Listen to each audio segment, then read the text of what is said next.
आखिर ऐसी क्या बात हो गई कि सुबह सुबह ओम बिरला संसद ही नहीं आए? आखिर सुबह सुबह संसद में ओम बिरला की गैर हाजिरी के पीछे वजह क्या हो सकती है? 1 मिनट के अंदर, मात्र 1 मिनट के अंदर संसद की कार्यवाही को स्थगित क्यों करना पड़ गया? दोस्तों ये तो गजब ही हो गया। दोस्तों ऐसा तो शायद पहले कभी देखने को कम ही मिला होगा, लेकिन इस बार देखने को मिल रहा है। पिछले कुछ सत्रों में हम ये बार बार देख रहे हैं और आज फिर देखा कि सत्ता पक्ष, जी हाँ दोस्तों, सत्ता पक्ष ने संसद चलने नहीं दी।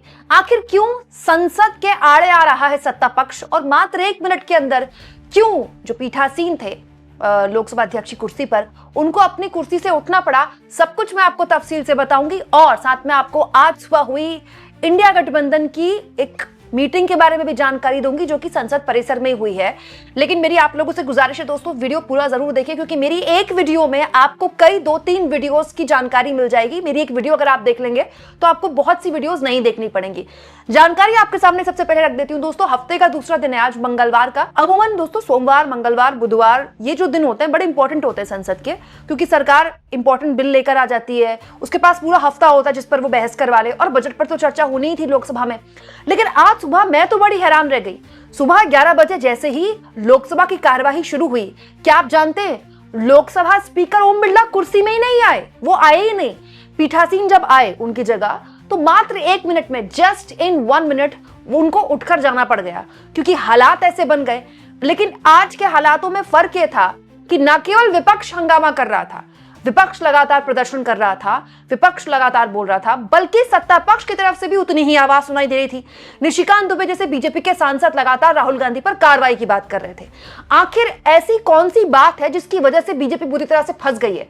इतनी बुरी तरह से फंस गई है कि अब विपक्ष सहित सत्ता पक्ष को भी संसद चलाने से डर लगता है। दोस्तों 1 मिनट में कैसे संसद की कार्रवाई स्थगित हुई ये मैं आगे बताऊंगी, लेकिन पहले बताती हूँ माजरा क्या है। हुआ क्या दोस्तों कि कल शाम अचानक खबर आई कि जनरल नरवणे की किताब, जिसको लेकर राहुल गांधी पिछले कई दिनों से लगातार बात कर रहे हैं, संसद में वो किताब लेकर आ गए।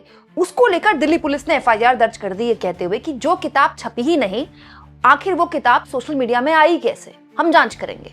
जैसे दिल्ली पुलिस ने एफआईआर की बात बोली, पेंगुइन जो पब्लिशर है किताब का, वो सामने आ गया ये कहते हुए कि हमने तो किताब छापी ही नहीं और हम भी जांच में, मतलब उन्होंने भी अपने पल्ला झाड़ लिया पब्लिशर ने कि किताब तो छपी ही नहीं। किताब जब छपी ही नहीं तो फिर राहुल गांधी के हाथ में कैसे आई?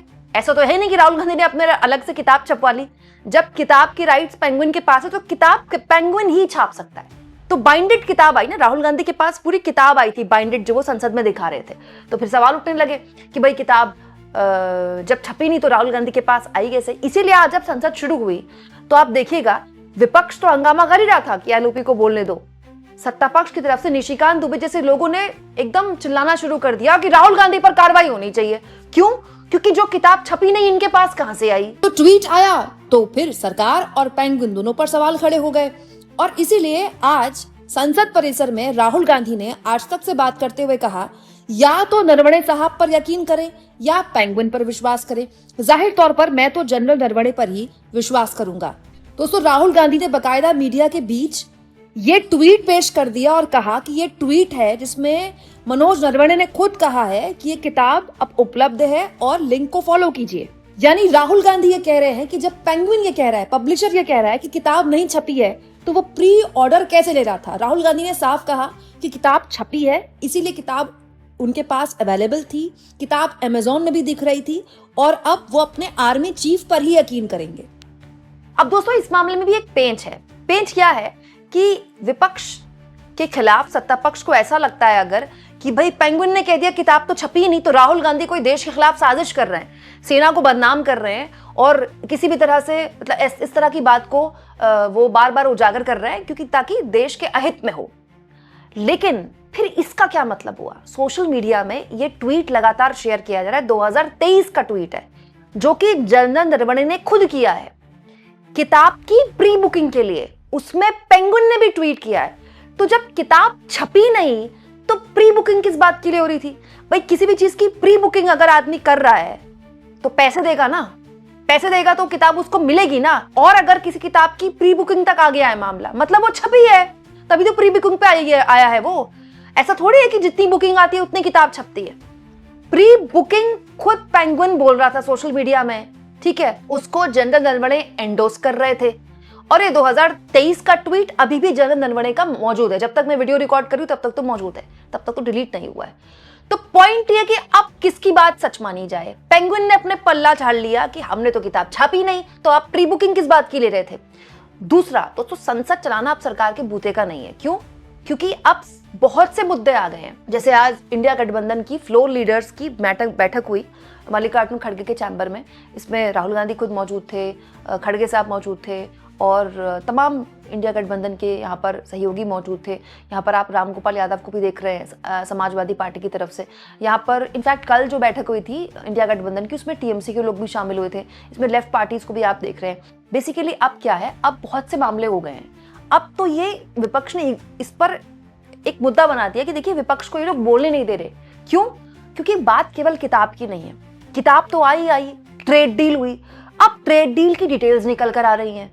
ठीक है, ट्रेड डील में जिस तरह से एग्रीकल्चर प्रोड्यूस के लिए कुछ एग्रीकल्चर गुड्स के लिए मार्केट खोली गई, उसके लिए अगर संसद चली तो विपक्ष कहेगा आप बहस करवाइए। भाई ट्रेड डील पर तो आपको बहस करवानी ही पड़ेगी ना। आप ऐसे ही इतनी इंपॉर्टेंट ट्रेड डील कर रहे हो अमेरिका से। भारत ने पहली बार किसी एग्रीकल्चर प्रोड्यूस के लिए किसी दूसरे देश के लिए मार्केट खोला है। इससे पहले तो कभी नहीं खोला ना, तो कम से कम उस पर बात तो होनी चाहिए ना। तो सरकार एक्चुअली मुश्किल में फंस गई है कि अगर उसने बहस करवाई तो उससे फिर सवालों के जवाब केवल किताब पे नहीं होंगे। फिर अगर बजट पर बहस हुई तो बजट पे बहस हुई तो ट्रेड डील पर विपक्ष घसीट लेगा। ट्रेड डील पर बहस हुई तो सरकार के पास जवाब नहीं देने के लिए। दोस्तों, भारत सरकार अभी तक आधिकारिक तौर पर यह नहीं बता पाई है कि वो रूस से तेल खरीद रही है कि नहीं खरीद रही है। पीयूष गोयल कहते हैं जयशंकर से पूछिए, जयशंकर कहते हैं पीयूष गोयल से पूछिए। थक हार के विदेश मंत्रालय की तरफ से कल एक ऑफिशियल बयान आया, 3.5 मिनट की पूरा बयान था दोस्तों। उसमें एक लाइन नहीं थी कि हम रूस से तेल खरीद रहे हैं कि नहीं खरीद रहे हैं। स्ट्रैटेजिक, हमारे हित और हमारा ऑयल का परचेज, सारी बातें हो गई लंबी चौड़ी, लेकिन ये नहीं बताया गया कि रूस से तेल खरीदेंगे कि नहीं खरीदेंगे। बहुत सी चीजें, बहुत सी डिटेल्स हैं। अमेरिका ने बांग्लादेश से जिस तरह से ट्रेड डील की है, उसका भी सीधा असर भारत के टेक्सटाइल इंडस्ट्री पर पड़ने वाला है। तो ऐसी चीजें हैं जो कि भारत के अहित में हैं इस ट्रेड डील को लेकर। यही वजह है कि भारत सरकार भी बात समझ गई है कि बुक के बूते, अब पब्लिशर ने कह दिया हमने तो बुक छापी नहीं, दिल्ली पुलिस अब जांच कर रही है इस मामले में। बुक के बूते सरकार के सांसद हंगामा कर रहे हैं। सरकार के, विपक्ष के सांसद तो हंगामा कर ही रहे थे, सरकार के सांसद चीखम चिल्ली कर रहे थे संसद के अंदर। क्यों? क्योंकि सरकार एक बात समझ गई है कि अब अगर संसद चली तो उसके लेने के देने पड़ जाएंगे, उसकी हालत खराब हो जाएगी। ना तो वो ट्रेड डील पर बात करेगी, और अगर ट्रेड डील पर बात हुई तो फिर एप्स्टीन फाइल पर बात होगी। क्योंकि विपक्ष तो यही कह रहा है ना कि क्योंकि एप्स्टीन फाइल पर नाम आ गया था इसीलिए ट्रेड डील की गई। और अगर इन सारी बातों पर बात हुई तो फिर कुछ बचेगा नहीं सरकार के पास, चेहरा नहीं बचेगा छुपाने के लिए, जो कि अभी भी नहीं है। अभी भी आप पीयूष गोयल के इंटरव्यूज देखिए सारे न्यूज चैनल्स में, उनके पास कुछ मुद्दों पर बोलने के लिए कुछ नहीं है। सेम कृषि मंत्री का हाल है, उनसे वही रटाया वो बयान लेकर आते हैं, उनसे कुछ इधर उधर सवाल पूछ ले तो किसानों के हित सुरक्षित रहेंगे, किसानों के हित सुरक्षित रहेंगे, सेम बात रिपीट करते हैं। मुद्दे पर कोई मंत्री बात नहीं कर रहा। देयर इज समथिंग, कुछ तो है जो छुपाया जा रहा है। और ये जानकारियां रिस कर अमेरिका से आ रही हैं। और ये दोस्तों ये सारी चीजें हो गई एक साथ। पहले बुक वाला मामला हो गया, फिर एप्स्टीन फाइल, फिर ट्रेड डील, फिर मोदी का लोकसभा में ना आना। सरकार ने भी अब इसको अहम का सवाल बना लिया है कि भाई अगर पीएम को बोलने नहीं दिया तो विपक्ष का भी कोई नेता नहीं बोलेगा। तो अगर ऐसा ही चलता रहा दोस्तों तो पूरा का पूरा बजट सत्र, जो कि इस हफ्ते के आखिरी के और कुछ और दिन बाकी 15-16 तारीख तक है, आप समझ लीजिए इसका जो पहला पार्ट है वो हंगामे की भेंट चढ़ जाएगा। और अगर ये हंगामे की भेंट चढ़ गया तो बहुत ही शर्म की बात है इस देश के लिए। संसद में दोस्तों अगर एप्स्टीन फाइल पर या ट्रेड डील पर या बजट पर या फिर किसी किताब पर चर्चा नहीं हो सकती तो आप ये बताइए कि चर्चा होगी किस पर। और ये हालत हो गई कि ओम बिरला संसद में नहीं आ रहे हैं। मतलब आप सोचिए 1 मिनट के अंदर, मात्र 1 मिनट के अंदर संसद से पीठासीन को जाना पड़ा और ओम बिरला आ नहीं रहे। क्यों नहीं आए ओम बिरला? हालांकि इस बारे में मुझे कोई जानकारी नहीं, हो सकता है कोई तबीयत खराब हो या कोई और वजह हो, लेकिन ओम बिरला का ना आना इसलिए भी महत्वपूर्ण है क्योंकि ओम बिरला के खिलाफ भी विपक्ष के एक्शन की बात आई है कि विपक्ष ओम बिरला के खिलाफ अविश्वास प्रस्ताव लेकर आएगा। आप इस मुद्दे पर क्या सोचते हैं कमेंट बॉक्स में जरूर लिखें और जितना हो सके दोस्तों चैनल को शेयर भी करें और सब्सक्राइब भी।